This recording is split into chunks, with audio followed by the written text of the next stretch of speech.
Magandang araw po sa inyong lahat. Ngayon po ay araw ng Huwebes. Kapistahan po ngayong araw ng Our Lady of Guadalupe. So nais kong batiin ang mga nagdiriwang ng kanilang kapistahan. Itong mga dalawang community na kilala ko. Ang community ng Our Lady of Guadalupe sa Kinid, sa parokya ng San Lorenzo Ruiz Parish. Sa inyong lahat po dyan, maligayang piyesta. At ganoon din sa isa sa mga kapilya o tinatawag na JKK, Our Lady of Guadalupe, sa parokya naman ng Our Lady of Assumption Parish sa Davao Occidental, sa Diocese ng Digos. Happy Fiesta po sa Our Lady of Guadalupe dyan sa Bugis. At naway ang ating malinahan ay magkaloob sa inyo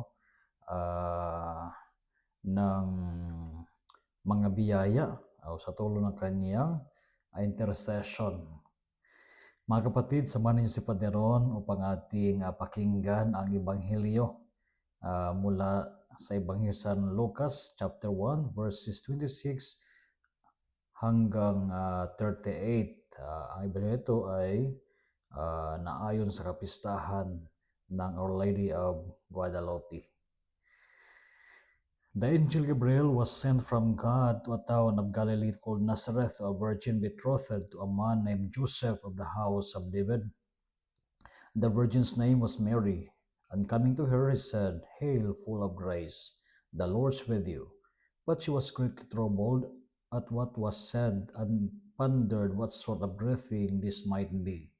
Then the angel said to her, "Do not be afraid, Mary, for you have favor with God. Behold, you will be conceived in your womb, and bear a son, and you shall name him Jesus.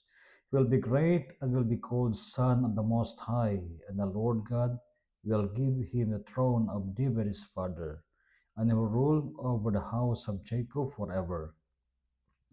And of his kingdom there will be no end." But Mary said to the angel, "How can this be, since I have no relations with a man?"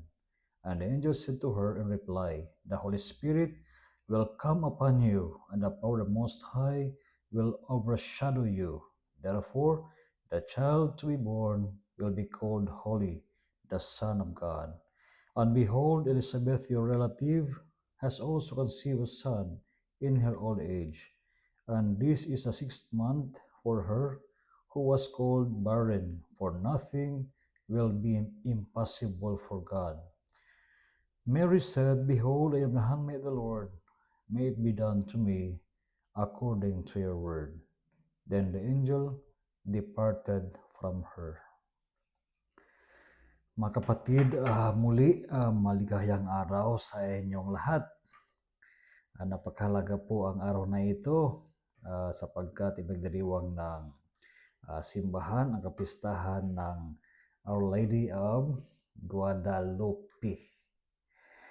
Ating hingin ang panalangin ng ating mahal na ina, ang Birhen ng Guadalupe, lalo na para sa ating bansa, bansang Pilipinas, sa naway sa magitan ng panalangin ng ating mahal na ina, naway maghari ang pagkakaisa, kapayapaan, at naway ang mahal na Birheng Maria ay gawin nating hawaran sa kanyang napakagandang mga katangian, lalo na ang kanyang pagiging bukas ng kanyang kalooban sa pagsunod sa kalooban ng Diyos.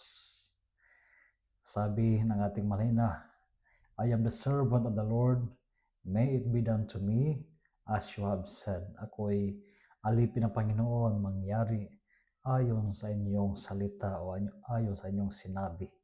Si Maria ay tunay na huwaran sa pagiging disipulo ng ating Panginoon.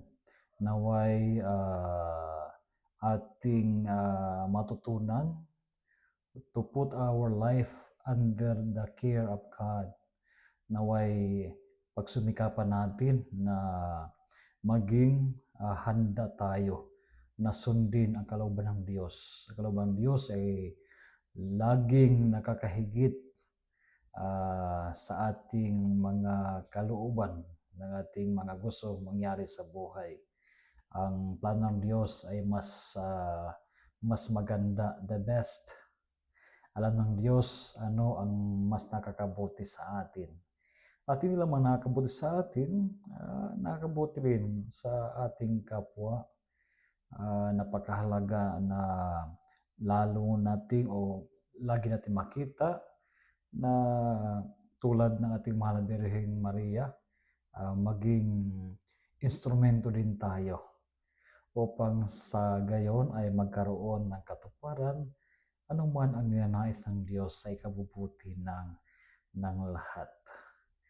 Mga kapatid, isang hamon sa atin, lalo na ngayong panahon ng Adbyento, ang magdiriwang na ito ng kapistahan ng Our Lady of Guadalupe na sa loob ng panahon ng Adbyento. Isang napakahalagang paalala para sa atin na dapat nating gawing huwaran ang mahal na Birheng Maria sa lahat ng ating mga gagawin na paghahanda ngayong panahon ng Adbyento. Hingin natin sa Panginoon na naway kapagkalooban tayo ng mga biyaya na talagang kinakailangan natin upang tulad ni Maria ay maging bukas ang ating kalooban to be more obedient, to be more humble, and laging handa na sundin ang kalooban ng Diyos. God bless you all. A blessed day at naway ang lahat sa inyo ay nasa mabuting kalagayan. At rest assured of my prayers for each one of you. Tomorrow I will be traveling back to Manila. Okay? Sapagkat ngayon ay ako ay narito sa Cagayan de Oro sapagkat dumalo tayo para sa isang farewell party ng isa sa mga social worker na kailangan niya mag-retire dahil sa kanyang katandaan, no? Para din mabigyan niya ng panahon ng kanyang sarili at upang rin sa ikabubuti rin ng foundation. So, praying for her. And of course, pray also for my safe travel tomorrow back to Manila. God bless you all.